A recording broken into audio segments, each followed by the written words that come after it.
Merhabalar arkadaşlarım. So this is another part of my bookshelf. Some of these books I might have already showed with like book hauls, but basically this bookshelf here, this part of my shelf, is not organized by subject, but is instead organized by literature I want to read while I'm writing a book. So I'm writing a book on just like meditations about life, like things about life, and these are some of the sources I'm using to get some ideas or just general topics to write about. So the first one, I believe I already showed, is the Anatomy of Melancholy. Again, I was in a bookstore and this book was very esoteric and very thick, and that's why I wanted it.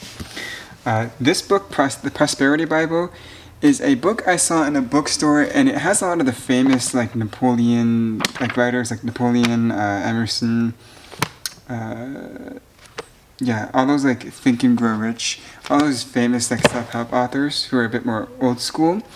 And I like their writing style. And I do think the things they write about are helpful, although I think people overinterpret how helpful they are. A History of Empathy. This book I got for a friend, but I'm gonna read it before my friend reads it, because now I want to write about empathy, because it's such a prominent aspect in our life. So I'll read this about like this book on empathy. If I find anything interesting about the topic, I might do a little bit more research and then write about it. Trauma and Recovery. I've already written a little bit about trauma, but this person's book, the real reason why I got it was because it takes a Freudian approach to trauma, which I actually find is a little bit more substantial in content than, say, cognitive behavioral therapy approaches to trauma. Not that they're any more better. A good way of explaining it is how Jung explains it, where he says the problem with the scientist is the object of perception becomes so fundamental for the scientist that it consumes their own thinking, and it replaces thinking with just perception. And that's what I think Freudian psychology is good at countering, is that it places thinking in front of perception, but to its detriment as well, obviously, right? Reasons and Persons by Derek Proffitt. This is just a book about like not every, but like a lot of important issues in philosophy that he has written about, like personhood, rationality, personal identity, self-defeating theories, stuff like this, right? Just general issues. It's kind of like philosophical explanations by Noswick. Thomas Hobbes' The Leviathan. I want this in here because Hobbes has such a grim view on human nature that I really disagree with, but because I disagree with him, I suspect it'll give me a lot of substance to write about. Another Thomas Hobbes book, Human Nature and De Corpore Politico. Two Cultures by C.P.S. Snow. This book, I believe, is about science versus the humanities, how there's this debate or kind of argument going between, say, someone who does painting and poetry versus someone who does like chemistry and mathematics, and how perhaps these two cultures are more compatible than we think. That's what that book is about. Francis Bacon, The Essays. The essays I find of Francis Bacon are a little bit more general, whereas other works tend to be more arguing for the scientific method. The Idols of the Mind is one of the essays that actually kind of is tied to a scientific method, but for that reason, this is more like Francis Bacon's Meditations. That's why I have it here. The Complete Works of Michel de Montaigne. This is obviously a no-brainer. Michel de Montaigne wrote this book as like a layperson, and he just kind of sat around and wrote on different ideas. So, for example, he wrote of prayer, of age, of smell, of vain subtleties, of a saying of Caesar's, of the parsimony of the ancients, of the power of imagination, just a bunch of random topics that he wrote about and put it all into a complete works. Although I don't know if he put that into a complete works, this might be someone else's doing. Emerson, Essays and Lectures. Obviously, I mean, I've already read a lot of Emerson. I haven't read this book, but I know I've read Nature. I've read Lectures and Essays, first and second series. I've read some of Emerson. I'll probably read that whole book. It's actually quite thick. It's 1,000 pages, but it doesn't look like a 1,000-page book, does it? Interesting, right? Another Emerson book. I got this in Canada. It's a collector's edition. It's just miscellaneous works. Even has a fancy little dust jacket, and here's the inside. It's like $100 book. Yeah, it's just like a collector's edition. I'll probably read it. I don't really care for collecting books. I just got it because it was aesthetic. I Am Dynamite, the biography of Frederick Nietzsche. Biographies give me a lot of good content to write about in life. Well, obviously because biographies focus on hard issues in people's lives, which you can then abstract and generalize to life more generally, right? The Romantic Image. I believe this is a book that argues against Romanticism, if I'm not mistaken, and he applies Romanticism to different areas in the arts.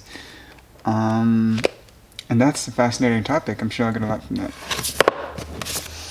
The Courage to Create, Rollo is an interesting little topic, this small book, and I figured I'd throw it in here. I don't have much to say about the process of creation, but we'll see. Walden. I mean, this is obviously another no-brainer. This is basically just a bunch of essays that he had to write, that he just wrote about. Just random things. Reading, sounds, solitude, visitors, the village, the ponds. Just different things, right? Hannah Arendt, The Human Condition. This is actually, I would say, more of an economics book, but I put it in here because Arendt kind of writes, I don't know, there's something about her style that makes me view her as a writer rather than as like someone who's an economist, because she ties in psychology with like things like labor theory of value. It is a book on human nature, I would argue, but it's more like not just nature, it's also the circumstances. Actually, she's hard to pin down. I guess she's just a philosopher. Aldous Huxley, The Perennial Philosophy. I haven't read this book, but I read snippets of it, and therefore I want to read it when I'm going to write my book of meditations, because some of the topics in here are quite interesting. What's next? Nietzsche. So this is Walter Kaufmann, Philosophy, Psychology, and Antichrist. This book has been recommended to me so many times, and it's about time that I'm going to read it. It's basically a commentary on Nietzsche's ideas. Reason and Emotion. This is actually like a metaphysics book about the nature of reason and its relation to emotion. And there should be some cool ideas in here. I don't have much to say about that book. High Weirdness. This book goes over some of the philosophies involved with. There's this kind of like Aldous Huxley, Terence McKenna. These groups of people who all like advocate for psychedelics and using psychedelics in your life and the therapeutic potential of them. But there's a philosophy, even tied to like books like A Brave New World, behind all of this, and that's what this book goes over. Richard Dawkins' The God Delusion. Now this is obviously a controversial book, and I agree with the critique that Richard Dawkins sucks at philosophy. However, I still want to read it because I'm going to read other books on religion in favor of an acceptance of a notion like God. In particular, I might read Spinoza, but it's an area of life that you should probably, if you're going to write a book on life, you should probably read about it, right? The Trial of Socrates.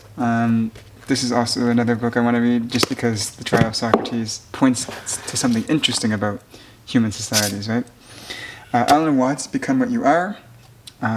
This is in here because it's a good book, I think, on self-concept and self-identification, and it kind of mixes in some Eastern thought to a lot of the Western heavy books I have. The Way of Zen, Alan Watts, same reason. Man's Search for Meaning. This I haven't read yet, but I mean everybody on Bookstagram has actually read this book 20 times, if not 50. I'll read it. I'll let you guys know.